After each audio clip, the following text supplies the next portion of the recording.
bebas boleh. Selamat siang semuanya, saya Valencia dari jurusan Desain Komunikasi Visual. Dan untuk hari ini saya tidak sendiri, saya bersama teman-teman saya untuk mendiskusikan film Groundhog 1993. Teman-teman silakan perkenalkan diri. Terima kasih. Mulai dari pemikiran Heraklitus. Halo, saya Vivi Elsa Valenciagot dari jurusan DKV Angkatan 2022. Halo, saya Claudia Kaverina Lupita dari Angkatan DKV 22. Untuk Halo pemikiran semua, berbeda. saya ya makasih. Halo semua, saya dari DKV 2022. Nama saya Drik Kader. Hari ini saya mewakilkan pemikiran Parmenida.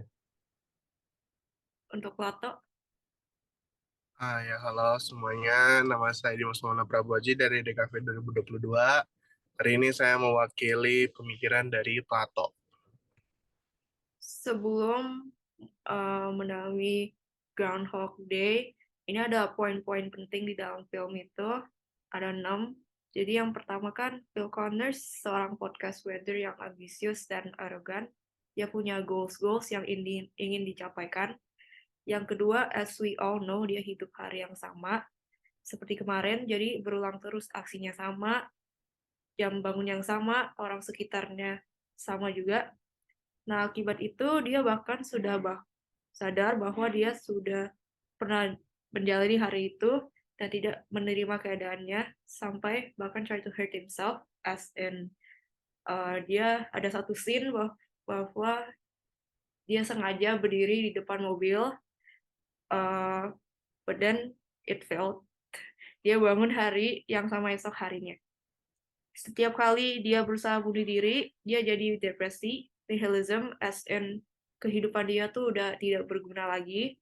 Dan itu menjalankan 5 stages of grief, yaitu denial, kemarahan, depresi, acceptance, dan bargaining.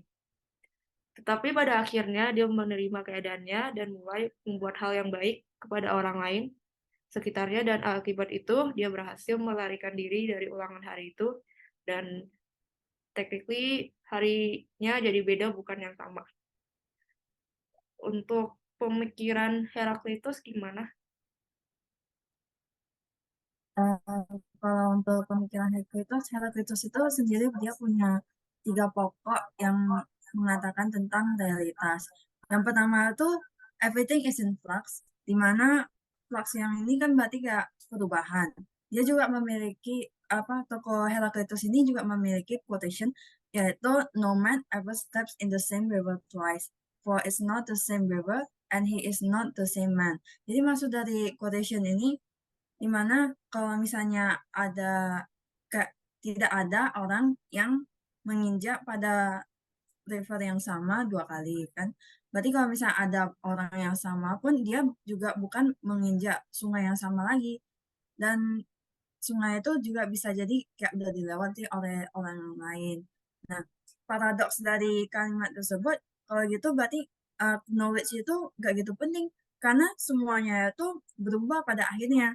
Tapi menurut Heraklitus, semua itu berada dalam pergerakan berdasarkan sebuah peraturan, dan peraturannya itu bernama logos. Terus yang kedua itu the world is an ever living fire. Nah, di sini kata fire, api, itu sebuah representasi simbol untuk perubahan yang konstan tentang dunia. Kan ya kita kalau misalnya pakai korek atau mancis gitu, kita bisa lihat bahwa kalau misalnya api bergerak itu kan dia bergerak terus, berubah-berubah ya kan. Jadi api di sini dianggap sebagai elemen yang berubah dan bergerak seperti alam semesta yang terus berubah dan berkembang. Yang ketiga, what is the father of all and king of all? Nah, maksud dari kalimat ini itu everything that comes into being is a product of something destruction. Every object is a combination of opposing forces creating harmony. Contohnya tuh kayak busur yang untuk panah itu, yang alat panah. Dimana kan kalau misalnya kita mau bikin busur kan kita berarti pakai kayu stick gitu sama sebuah benang ya kan. kayu kan kaku, terus benang itu mengikat antara satu ujung dengan ujung lainnya, jadi sehingga itu menjadi alat untuk membuat harmoni. Nah, dari pernyataan ini berarti memiliki arti bahwa konflik di pertentangan ini menjadi kekuatan untuk mendorong segala perubahan dan evolusinya. Nah, bagi Heraklitus ini, dia memiliki segala sesuatu di alam semesta berada dalam keadaan yang mengalami perubahan. Jadi, konflik dan perang ini berupa berlawanan yang mendorong perubahan tersebut. Nah, kata war di sini bukan berarti kayak peperangan antara fisik gitu ya, tapi lebih ke kayak kekuatan yang berlawanan, kayak misalnya panas dingin, terus basah kering, ataupun kehidupan dan kematian gitu. Nah, war di sini kan dia menyebutkan war sebagai bapak dari semua dan raja dari semua. Heraklitus ini menyatakan bahwa konflik dari prinsip alam semesta tersebut, ya kan? Jadi segala sesuatu ini merupakan hasil dari pertentangan tersebut. Jadi kayak pertentangan ini menjadi sebuah perubahan untuk alam semesta ini berevolusi. Nah, tapi menurut Nietzsche, yang merupakan filsuf yang mensupport si Heraklitus ini, dia itu menginterpret Heraklitus dengan kepercayaannya kepada human nature. Biasanya kan orang yang dibilang bijak itu ya orang yang udah mengalahkan niat jahatnya gitu. Jadi kayak menurut Nietzsche, seseorang yang udah merupakan individu yang hebat atau bijak itu orang yang udah bisa mengalahkan kejahatan yang berada di dalam tubuhnya sendiri dengan dengan dengan memiliki kebijakan itu, dia juga kayak memilih yang untuk kebaikan yang kayak yin and yang gitu. Sekian dari saya. Untuk pemikiran Parmenides, silakan. Untuk pemikiran Parmenides sendiri, pertama-tama Parmenides itu dia seorang filsuf pre-Socrates. Dia menampilkan ide-idenya melalui sebuah puisi yang diberi judul On Nature. Dalam puisi ini dia menceritakan tentang perjalanan dia on a path of truth, di mana dia dipimpin oleh sebuah goddess atau sebuah dewi gitu ya. Di path of truth ini, truth yang dia maksud atau kebenaran yang dia maksud adalah the state of existing or to be or being is. Maksudnya adalah saat sesuatu atau suatu hal disebut berada di dunia. Ini aku ada kutipan dari bukunya langsung. Bunyinya seperti ini. He learns that being is one, immovable, continuous, imperishable, and indestructible. How could what is perish? How could it have come to be? For if it came into being, then it is not. For if it ever is going to be, then it is not. Thus, coming into being is extinguished and destruction unknown. Maksud dari kutipan ini adalah bahwa state of being sendiri tidak bisa hancur atau tidak bisa berubah. Jadi, seringkali orang menganggap konsep yang diberikan Parmenides itu konsep di mana dunia itu konstan. Sebenarnya yang konstan itu bukan dunia, tapi adalah konsep realitas dan keberadaan di dunia itu sendiri.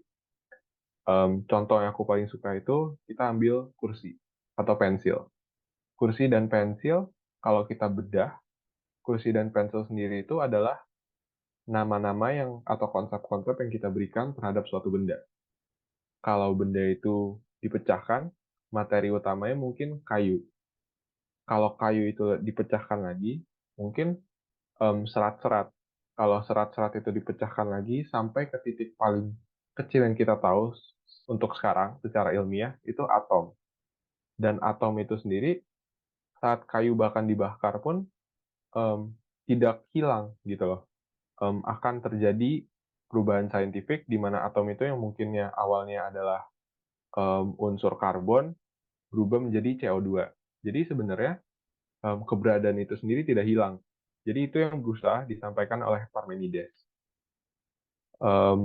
Maka dari itu, menurut Parmenides, segala hal yang ada di dunia bisa juga menjadi hal lain, sehingga tidak ada perubahan yang signifikan, dan perubahan itu dianggap sebagai sebuah ilusi.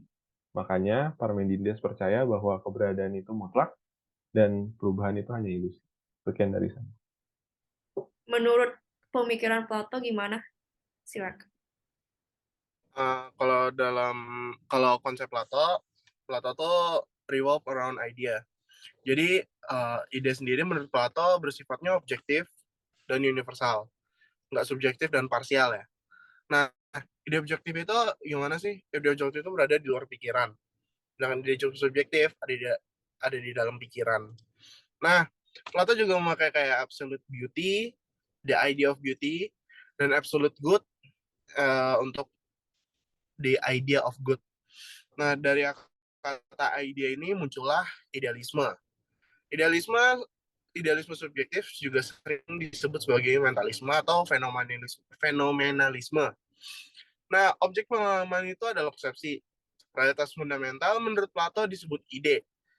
Idealisme objektif berpendirian bahwa peraturan dan bentuk dunia dan pengetahuan ditentukan oleh watak dunia itu sendiri.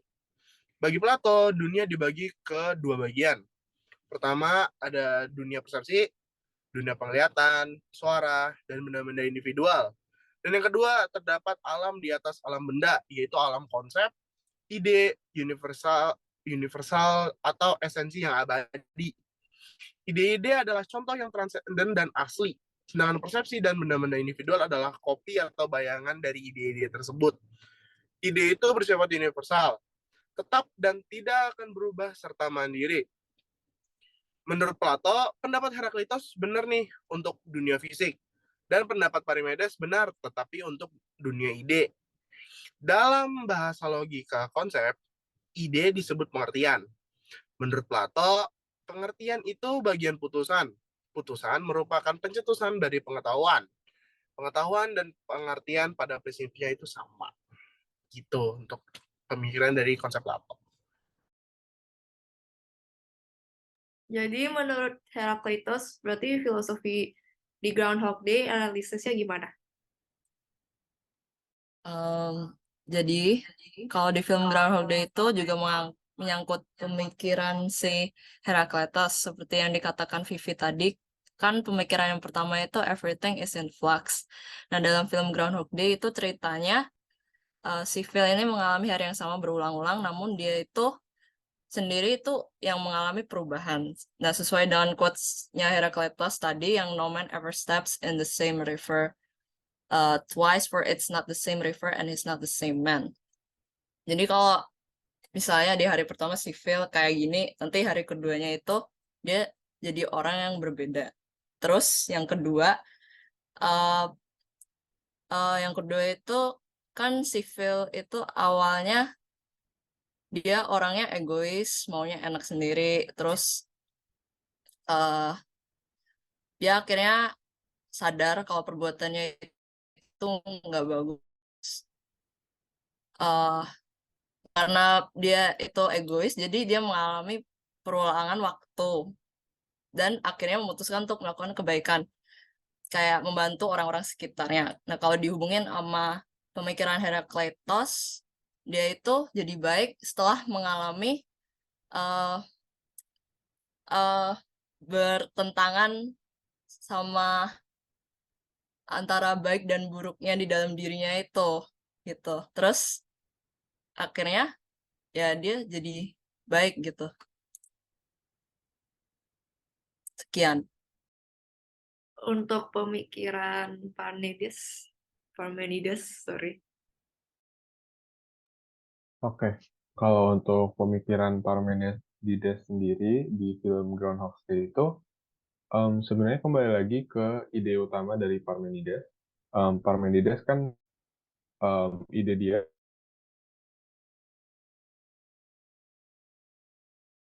bahwa sesuatu itu konstan dalam bahwa sesuatu yang dimaksud adalah realitas dan keberadaan. Yang konstan itu sebenarnya dalam cerita itu harinya ya. harinya terus yang tidak berubah gitu. Tapi kalau kita sambungkan dengan Parmenides, yang dianggap konstan atau tidak berubah itu bisa kita sambungkan dengan fakta bahwa Phil itu hidup sendiri, kehidupan Phil itu sendiri. Karena Phil itu mau dia mau ngapain aja, akhirnya dia tetap hidup kembali di hari itu ya. Walaupun harinya akhirnya berjalan dengan berbeda, namun kehidupan Phil itu sendiri tidak bisa berubah. Gitu. Jadi yang pertama yang dapat kita hubungkan itu keberadaan Phil itu sendiri eh, konstan gitu, tidak bisa berubah. Lantas em, konsep ilusi dalam film Groundhog Day itu seperti apa gitu ya? Ilusinya terjadi dalam bentuk aktivitas-aktivitas dan perubahan yang terjadi di hari Phil itu sendiri. Karena harinya, walaupun hari dan kehidupan Phil itu tidak berubah, tapi aksi-aksi dia berubah ya. Aksi-aksi dia berubah dan apa yang dilakukan untuk orang-orang kita berubah. Namun pada esensinya hal itu tidak merubah apapun dalam kehidupan Phil gitu. Secara internal mungkin itu membuat film menjadi orang yang lebih baik, tapi secara eksternal dan dampaknya terhadap dunia tidak ada gitu. Um, yang perlu di-highlight adalah bahwa film memandang kehidupannya dengan sebuah arti di awal ya. Dia itu orang yang pekerja keras dan materialistis, arogan, egoistikal. Jadi dia suka arti kehidupan bagi dia itu bagaimana cara dia memanjat tangga karir gitu ya. Arti kehidupan bagi dia itu karir. Tapi di saat semua itu menjadi ilusi dalam konteks bahwa apapun yang dilakukan tidak memberikan dampak yang terlalu besar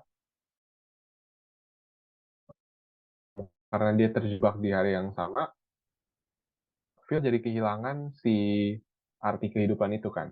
Akhirnya dia spiral into depression, 5 stages of grief. Sebenarnya menurut aku itu adalah salah satu dampak pemikiran dari Parmenides, di mana saat em, perubahan itu menjadi ilusi dan yang konstan hanya kehidupan Phil sendiri, Phil harus memberikan arti sendiri bagi kehidupan.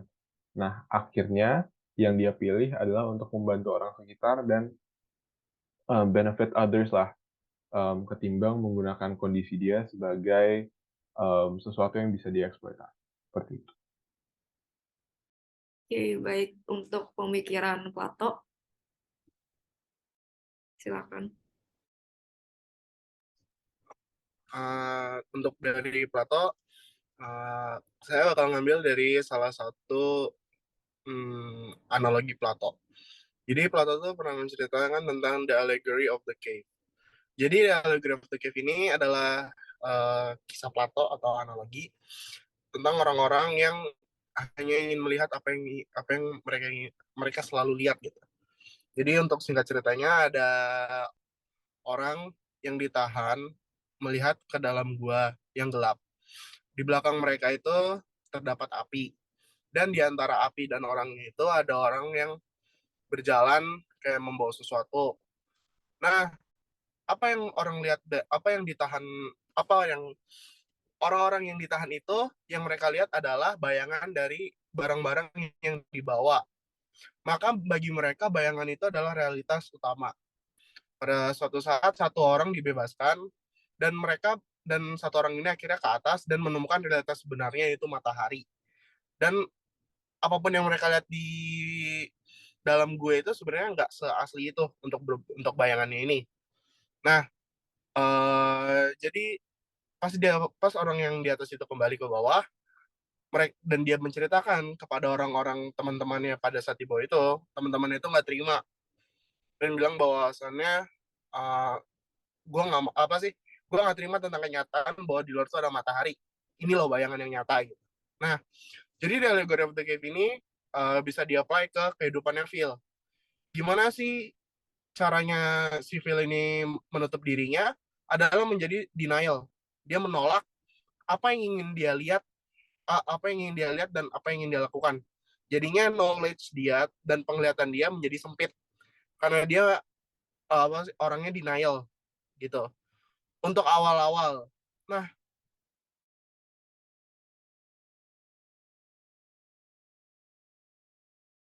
saya bisa bilang bahwasannya penglihatan dia itu ditutup karena dia tidak ditutup secara literal oleh orang lain, tapi ditutup oleh pemikirannya sendiri yang menolak bahwasannya dia itu hidup berulang-ulang.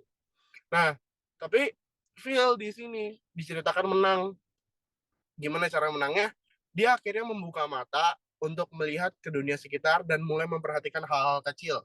Kalau kalian bisa lihat di filmnya tuh hal-hal yang dia awalnya nggak mau lakuin, hal-hal yang mestinya dia lakuin, dan maksud kita tuh kayak berujung baik, itu dia nggak lakuin, di akhir film dia lakuin, dan akhirnya dia mendapatkan dalam tanda kutip hari yang sempurna, dan akhirnya lingkaran bahwasannya dia bangun terus di hari yang sama itu akhirnya putus dan berakhir di situ saat dia mendapatkan hari sempurna dengan cara dia peduli dengan sekitar dan membuka pandangannya. Begitu kalau dari Plato. Oke, baik. Jadi itu hasil diskusi kita tentang film Groundhog Day. Sekian dari kita. Terima kasih.